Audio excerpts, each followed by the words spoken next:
UPSC यानी कि हर किसी का ख्वाब होता है। हर कोई चाहता है कि वो यूपीएससी का एग्ज़ाम दे और कामयाबी हासिल कर अपने घर वाले और वालिदैन और समाज और इलाके का नाम रोशन करे। मेरे साथ एक ऐसी शख्सियत बैठे हैं जिन्होंने हालिया दिनों यूपीएससी के इम्तिहान में कामयाबी हासिल की है और पूरे हिंदुस्तान में 281वां रैंक हासिल किया है।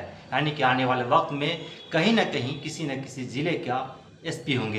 यानी कि वसीउर रहमान नाम है इनका और बिहार के मुजफ्फरपुर ज़िले के कटरा ब्लॉक से है। सबसे पहले आपका बहुत बहुत शुक्रिया सर। बहुत बहुत शुक्रिया। सर आप अपने इस कामयाबी के बारे में कुछ बताइए।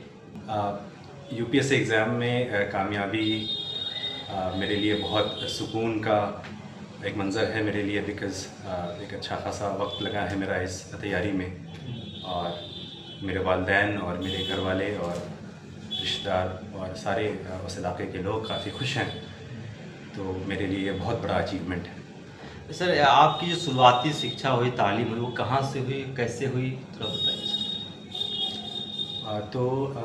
मेरी जो प्राइमरी एजुकेशन है वो हज़रत अली एकेडमी मुज़फ़्फ़रपुर से है।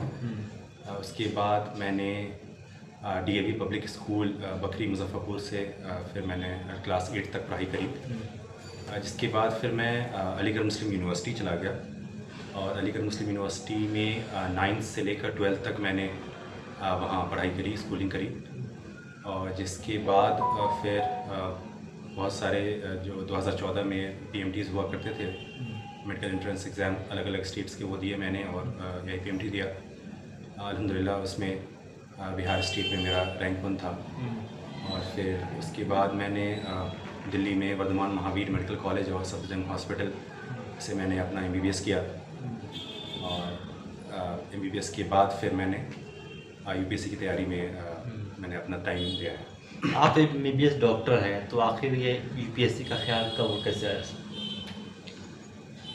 ये एमबीबीएस की एजुकेशन और इंटर्नशिप के दौरान ही ये जज्बा डेवलप हुआ, कि जहाँ पे मैंने देखा कि एक डॉक्टर, एज ए डॉक्टर मैं जो मेरा इम्पैक्ट है और जो मेरा स्कोप ऑफ सर्विस है वो इंडिविजुअल पेशेंट लेवल पे है, जहाँ पे बात ज़िंदगी और मौत की हो जाती है, जहाँ पे बात पेन को कम करने की हो जाती है, जहाँ पे बात क्वालिटी ऑफ लाइफ को सुधारने की हो जाती है।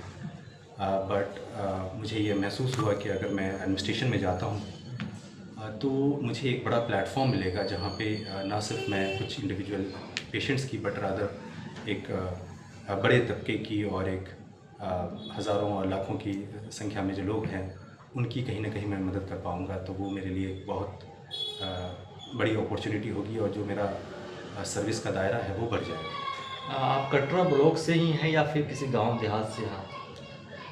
कटरा ब्लॉक में हथौरी पंचायत है, और हथौरी पंचायत में एक छोटा सा गांव है टिकी ठीक ही जी जी, वहाँ से मेरा ताल्लुक़ है। वहाँ से एक लंबे अरसे से हमारे ख़ानदान के लोग वहाँ रहते हैं। शायद कि मेरी जानकारी के मुताबिक आप पहले आईपीएस ऑफिसर होंगे जी, जो आपके गांव के हैं। जी। तो आपकी जो शुरुआत जो आप जिस समाज से आते हैं, जिससे मिडिल क्लास से आते हैं, तो आपको एजुकेशन हासिल करने में कभी ऐसा लगा कि यूपीएससी की तैयारी छोड़ देनी चाहिए? ऐसी एक्चुअली मेरे घर का पहले से भी एजुकेशन पे काफ़ी फोकस रहा है। मेरे मरहूम दादा ने हमारे गांव, जो छोटा सा गांव है, उसमें एक स्कूल की तामीर करी थी अपने ज़माने में, और उससे कई तलबा उससे उसका फ़ायदा मिला उनको और आगे बढ़े वो। और मेरे जो वालिद मोहतरम हैं, उन्होंने भी जो एजुकेशन है उस पर काफ़ी फोकस करा। हमें उनकी सर्विस से हमें बहुत मोटिवेशन मिला है। वो ब्लॉक एग्रीकल्चर ऑफिसर रहे हैं, और जो जहाँ तक दुश्वारी की बात है, कहीं ना कहीं मैं अपने आप को बहुत प्रिविलेज्ड मानता हूँ कि there was always a family behind me who stood in support of me, despite के कई मौक़ों पर मुझे जो कामयाबी है वो नहीं मिल पाई। मैंने 4 बार यूपीएससी इंटरव्यू दिया, और कई बार मुझे वो कामयाबी से महरूम रहना पड़ा। तो कहीं ना कहीं वो मेरी फैमिली सपोर्ट था, और जो कई लोगों को वो प्रिविलेज नहीं मिल पाता, कहीं ना कहीं वो प्रेशर आ जाता है आपकी जॉब से लेकर, आपके करियर को लेकर, आपके आगे की फ्यूचर को लेकर। फाइनेंशियल स्टेटस को लेकर, तो वो अल्हम्दुलिल्लाह कहीं ना कहीं उस चीज़ का मुझे सपोर्ट मिला है। आपने कहा कि आपके दादाजी एक स्कूल बनाए थे, तो वहाँ से आपको मतलब इंस्पिरेशन मिला और आपने इस काम को आगे किया। बहुत सारे लोग भी इस तरह के काम कर रहे हैं, तो आपको क्या लगता है कि जो बच्चे यूपीएससी की तैयारी करना चाहेंगे, उनको आप किस तरह का मैसेज देंगे? क्योंकि ऐसा देखा जाता है कि बहुत सारे लोग यूपीएससी 1 बार, 2 बार, 3 बार, कई बार एग्ज़ाम देते हैं, लेकिन वो नाकाम हो जाते हैं। इनके लिए आप क्या गाइड करेंगे आप?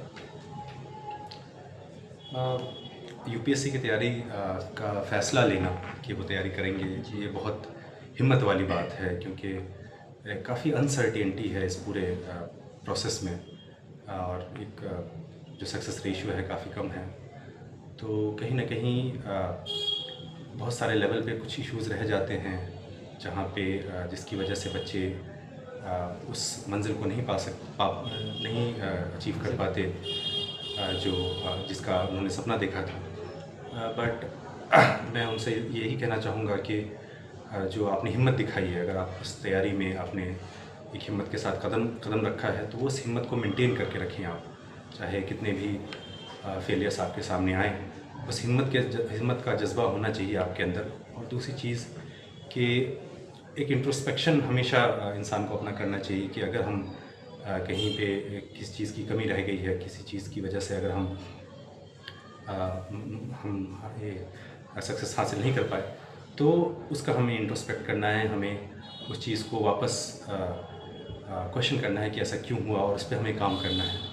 और तीसरी चीज़ ये भी है कि एक सही गाइडेंस एक बहुत बड़ा फैक्टर होता है, जहाँ पे जिसके अभाव में क्या होता है कि लोग जो पढ़ाई का तरीका है या जो सही तरीका है इस एग्ज़ाम को समझने का और उसे क्लियर करने का, कई बच्चे उनको वो एक्सेस नहीं हो पाता। तो मैं उनसे यही कहना चाहूँगा कि आप सही गाइडेंस सीख करें।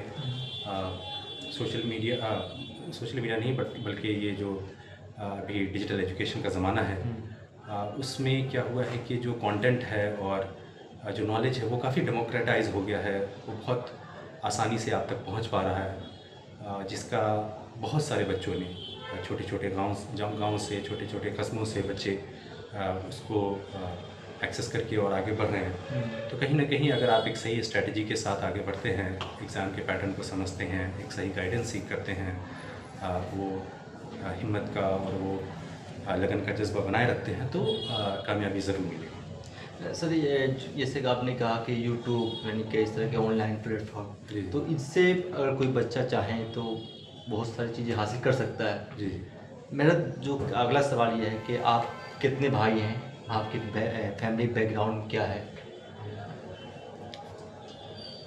हमारी एक जॉइंट फैमिली है, काफ़ी बड़ी फैमिली है, और हम टोटल 8 भाई और 2 बहनें हैं। तो उस जॉइंट फैमिली में जो हमारे बड़े भाई हैं वो ऑलमोस्ट सारे इंजीनियरिंग फील्ड में हैं। तो कहीं ना कहीं वो भी एक तरह का मोटिवेशन रहा है कि मुझे मेडिकल बैकग्राउंड की तरफ मुझे रुझाव हुआ, और जिसकी वजह से मैं आगे उस तरह से पढ़ पाया। और जहाँ तक मेरे वालिदैन की बात है, तो मेरे वालिदैन में मेरे जो फादर हैं वो ब्लॉक एग्रीकल्चर ऑफिसर होकर रिटायर हुए हैं, और मेरी वालिदा वो मिडिल स्कूल की हेड टीचर रही हैं, वो भी रिटायर हो रही हैं लास्ट ईयर। तो ये है जो ब्रीफली हमारे फैमिली के बारे में। बिहार से जो लोग आपको देख रहे हैं या फिर ऐसे बच्चों को जो आना चाहते हैं, तो उनके बारे में कहा जाता है कि उनकी अंग्रेज़ी बहुत कमज़ोर होती है, और यूपीएससी जो पूरे जो सिलेबस है वो पूरे अंग्रेज़ी में है। तो क्या लगता है कि ये जो अंग्रेज़ी का जो एक हवा है, इसकी सच्चाई कितनी? नहीं, लैंग्वेज कभी भी आप यूपीएससी के जो आप नोटिफिकेशन पढ़ेंगे, तो कहीं ये चीज़ कहीं आपको ये लगेगा नहीं कि यूपीएससी एज एन इंस्टीट्यूशन किसी लैंग्वेज को लेकर बायस्ड है। और हमने पिछले कई सालों में देखा है कि बहुत सारे टॉपर्स, बहुत सारे जो लोग हैं जो हिंदी बैकग्राउंड से आते हैं, बहुत सारे कैंडिडेट्स हैं जो हिंदी बैकग्राउंड से आते हैं, उन्होंने भी कामयाबी हासिल करी है। कोई ऐसा सच बायस नहीं है। दिक्कत कहाँ आती है? दिक्कत आती है रिसोर्सेज में, कि हिंदी में जो रीडिंग मटेरियल है, स्टडी मटेरियल है, वो काफ़ी लिमिटेड है। जो कोचिंग इंस्टीट्यूट्स हैं जो इसमें हेल्प करती हैं, तो वो एक तरह से वो बायस्ड हैं इंग्लिश को लेकर। उनका कंटेंट, उनका पढ़ाने का तरीका वो इंग्लिश की तरफ बायस्ड है, जिसकी वजह से हिंदी मीडियम के जो बच्चे हैं वो थोड़ा लेफ़्ट आउट महसूस करते हैं। लेकिन लैंग्वेज सर्टेनली एक बैरियर नहीं है इस पूरे प्रिपरेशन में। आप इंटरव्यू में अगर आप अपने आप को अपने व्यूज़ को कम्युनिकेट कर पा रहे हैं इंटरव्यू बोर्ड के सामने, लैंग्वेज कोई बैरियर नहीं है। अगर आप मेंस के एग्ज़ामिनेशन में अगर आप अपनी बात को संक्षिप्त में लिख पा रहे हैं लिमिटेड टाइम फ्रेम में, तो भी नंबर मिलता है। तो मैं यही कहना चाहूँगा कि आप चाहे इंग्लिश मीडियम के हों या हिंदी मीडियम के हों, इस चीज़ को लेकर नहीं बैठना है कि यार हिंदी मीडियम का सिलेक्शन या मुश्किल है। रादर आपको अपने पे भरोसा होना चाहिए, अपनी क्वालिटी ऑफ अपने कंटेंट पर फोकस करें और जो एग्ज़ाम का डिमांड है उसको मीट करने की कोशिश करें, वो चाहे इंग्लिश में हो चाहे हिंदी में हो। जी मैम, सर आप मेडिकल पेशे से हैं जी। और फिर यूपीएससी में क्वालिफाई की और आने वाले वक्त में आप किसी न किसी ज़िले का पुलिस कप्तान होंगे। ऐसे हर ज़िले में पुलिस कप्तान हैं, लेकिन आप क्या अलग करेंगे? देखिए, एक्चुअली मेडिकल की पढ़ाई, पूरा जो मेडिकल एजुकेशन है और उसके आगे जो मेडिकल प्रैक्टिस रही है, उसने कहीं न कहीं मुझे एक यूनिक स्किल सेट दिया है मुझे, जहाँ पे जो पब्लिक इंटरेक्शन है वो काफ़ी सीखने को मिलता है as a medical graduate, as a doctor. दूसरा ये कि आप हर तबके के लोगों से मिलते हैं। एज अ डॉक्टर आप बहुत सारे मरीज़ों से रूबरू होते हैं, जिनकी परेशानियों को आप समझते हैं, जिनकी परेशानियों से आप को एम्पैथी के साथ एड्रेस करने की कोशिश करते हैं। तो कहीं न कहीं ये सारा जो स्किल सेट है, सारा जो एक्सपीरियंस है, वो मुझे as a public servant, as a police personnel, as a any officer in the administration, that would certainly help. Sir, जो यूपीएससी में जो सवाल किए गए थे आपसे 2 सवाल बता दीजिए, ताकि जो लोग देख रहे हैं उससे कुछ न कुछ अपने आप को वो सेटल कर ले कि हाँ, इस तरह के सवाल आते हैं। इंटरव्यू में एक लंबा प्रोसेस रहा है इंटरव्यू का, और कई सवालात रहे हैं मेरे। कुछ सवाल बता दीजिए सर। सवाल यूजुअली मेरे प्रोफाइल के अराउंड ही रहते हैं। अगर डॉक्टर हैं तो उसके प्रोफाइल के अराउंड ही रहते हैं। जैसे मुझसे इस बार पूछा गया था कि इंडिया में ड्रग्स की मैन्युफैक्चरिंग हो रही है, मेडिसिन की मैन्युफैक्चरिंग हो रही है, बड़े स्केल पे मैन्युफैक्चर कर रहे हैं, बट इंडिया नए ड्रग्स इनोवेट नहीं कर पा रहा है। इसके क्या रीज़न्स हैं और हम क्या कर सकते हैं उसको लेकर। और एक और सवाल ये था कि जैसे मैं मुज़फ़्फ़रपुर से आता हूँ, तो मुज़फ़्फ़रपुर से लाजमी हो जाता है कि लीची के बारे में पूछा जाए। तो उसमें उन्होंने सवालात किए कि हम लीची के फार्मर्स को कैसे वो इनकम प्रोवाइड कर सकते हैं जो वो डिज़र्व करते हैं, कैसे हम उनकी इनकम बढ़ा सकते हैं, और जो ग्राउंड लेवल पे इश्यूज़ क्या हैं, आपने जो देखा है, अगर आपका ग्राउंड एक्सपीरियंस है तो वो ग्राउंड इश्यूज़ के बारे में वो जानना चाहते हैं। आप सर, ये तैयारी मेडिकल में रहते हुए आपने ये तैयारी की यूपीएससी की? जी। ये किस तरह की, सर बताइए।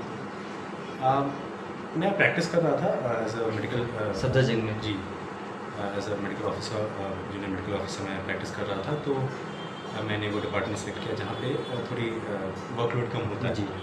तो उससे मुझे वो वक्त मिल गया कि मैं वापस जाकर जो भी वक्त मुझे मिलता था उसमें मैं तैयारी करने की कोशिश की। ये तो बहुत मतलब आप चैलेंजिंग वाला काम रहा होगा सर आपके लिए। रहता है, वो डिपेंड करता है कि आप अपने वक्त को कैसे रैशनलाइज करते हैं, कितने वक्त जितना भी 24 घंटे का दिन सबको मिलता है, लेकिन अगर आप उस जो भी वक्त मिल पा रहा है आपको 4-5 घंटे पढ़ने के लिए, अपार्ट फ्रॉम योर ड्यूटीज़, अगर उसको आप सही तरीके से प्रोडक्टिव मैनर में यूज़ करने की कोशिश करें तो 4-5 घंटे भी ड्यूटीज़ के साथ काफ़ी हो जाते हैं। और बीच में जो छुट्टियाँ होती हैं उसको अगर आप सही से यूटिलाइज़ करते हैं तो डेफिनेटली वो पॉसिबल है। बहुत सारे लोग अपना किसी को मान लेते हैं कि उनके नक्शे कदम पे चल रहे हैं, तो कोई आपका प्रेरणादायक रहा है? बहुत सारे लोग हैं दुनिया में, कोई रहा है जो आपकी नज़र में जिसको आपने देखा है और फिर यूपीएससी में आने की कोशिश की है, कोई ऐसी शख्सियत? काफ़ी मुश्किल सवाल है। ऐसे तो बहुत सारे ऑफिसर्स हैं जिन्होंने अपने फील्ड में बहुत अच्छा काम किया है हमारे देश को आगे ले जाने की पुरजोर कोशिश करी है उन्होंने। जहाँ तक मैंने पढ़ा है TN सेशन हुआ करते थे, हमारे IAS ऑफिसर जो आगे जाकर चीफ इलेक्शन कमिश्नर बने, और उनकी कहानियाँ कहीं ना कहीं बहुत प्रेरणादायक रही हैं। तो उनकी कहानियाँ पढ़कर और बाकी जो मेरा मेडिकल स्ट्रीम रहा है उसमें जो भी इश्यूज़ मैंने देखे उसको फेस किया, और जो मुझे लगा कि एडमिनिस्ट्रेशन एक प्लेटफॉर्म प्रोवाइड करेगा, तो वो कहीं ना कहीं वो प्रेरणा का काम किया उसने। तो बहुत बहुत शुक्रिया सर आपका। ये थे वसीम रहमान साहब, जिन्होंने UPSC में 281वां रैंक हासिल किया है।